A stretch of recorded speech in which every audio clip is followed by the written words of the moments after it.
ليكيب السلام عليكم، ان شاء الله تكونوا بخير، تكونوا بصحه وعافيه. اليوم كما حكيت لكم في الصفحه تاعي راني في سان مارينو، هذه دوله صغيره موجوده في قلب ايطاليا. للاسف خير الله راه ينزل علينا، معناتها ما راحش نصور بالدرون، لكن ما يمنعش اني نصور بالكاميرا. راح نتمشى في شوارعها، راح احكي لكم عليها، ممكن تتعلموا معايا حاجه، تستفادوا حاجه. اي جزائري ولا مغاربي ولا اي واحد مقيم في اوروبا ممكن يجي لهذه الدوله. هي ماشي تابعه للاتحاد الاوروبي، ماشي تابعه لشنغن، ولكن تقدر تجي.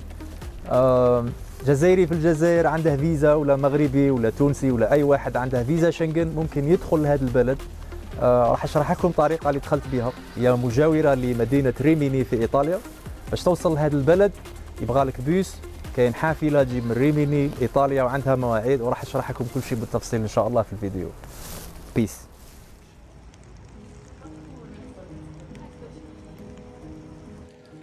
سان مارينو دولة صغيرة تقع داخل إيطاليا. هي ثالث أصغر دولة من حيث المساحة بعد الفاتيكان وموناكو، والخامسة عالميا.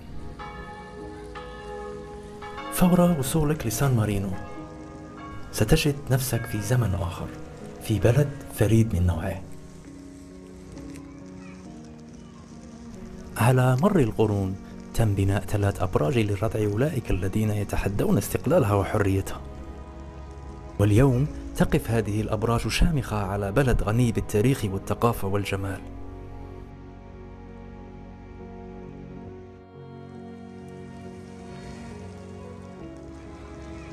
اللغة الرسمية في سان مارينو هي الإيطالية، وكذلك المطبخ إيطالي. تقدر مساحة البلد ب 61 كيلومتر مربع، وعدد سكانها لا يتجاوز 35 ألف نسمة. سان مارينو هو أحد مواقع التراث العالمي لليونسكو منذ عام 2008، وبالكاد لم يتغير الكثير في بنايتها منذ القرن الخامس عشر. كانت الليرة هي عملة سان مارينو في ستينات القرن الثامن عشر حتى عام 2002 بموجب اتفاقية نقدية مع الاتحاد الأوروبي تم استبداله باليورو. فبالنسبة لمحبي قلاع قصص الخيال على قمم الجبال، فإن سان مارينو هو حلم يتحول إلى حقيقة. تعد الجمهورية واحدة من أكثر الدول أمانا في العالم، فمعدل الجريمة هنا منخفض للغاية، والسجون شبه فارغة. ليس للبلد قوات عسكرية نظامية، فقط تحوز على قوة عسكرية تطوعية تشارك في الاحتفالات ودعم الشرطة بمهام محدودة.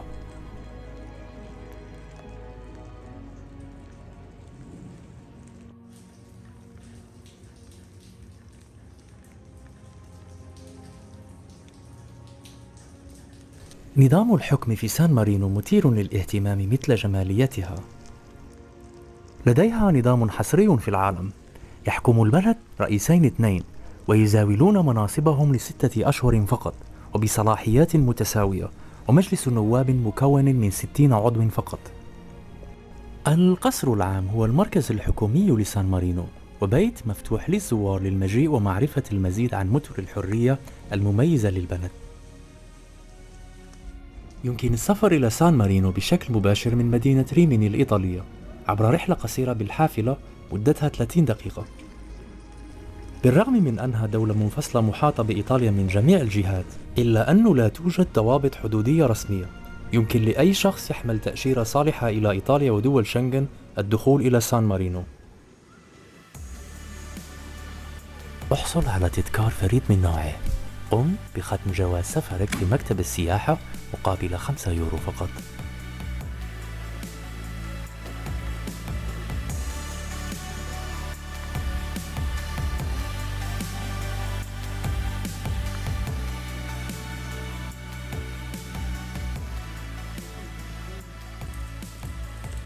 زاد جمال البلد المحلات التجارية وأكشاك بيع التذكارات في أزقتها الضيقة.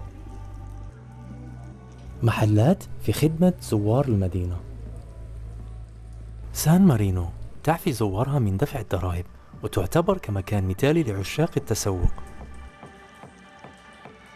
فالملابس والأحذية، العطور، مستحضرات التجميل، الإلكترونيات، الحقائب الجلدية وآلات الموسيقى هي المنتجات الأكثر طلب.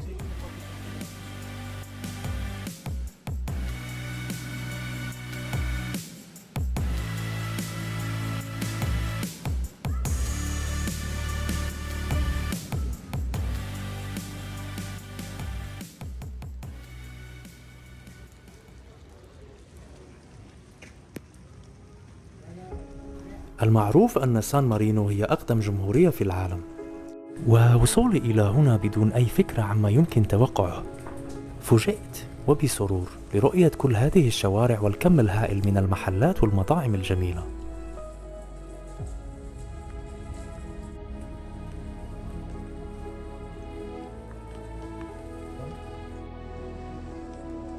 هذا البلد الخيالي المخبأ بعيدا في وسط إيطاليا يستحق الزيارة.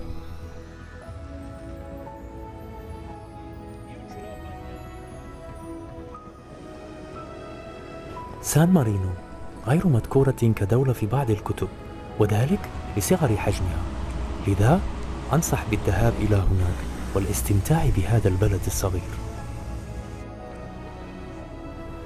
سلام.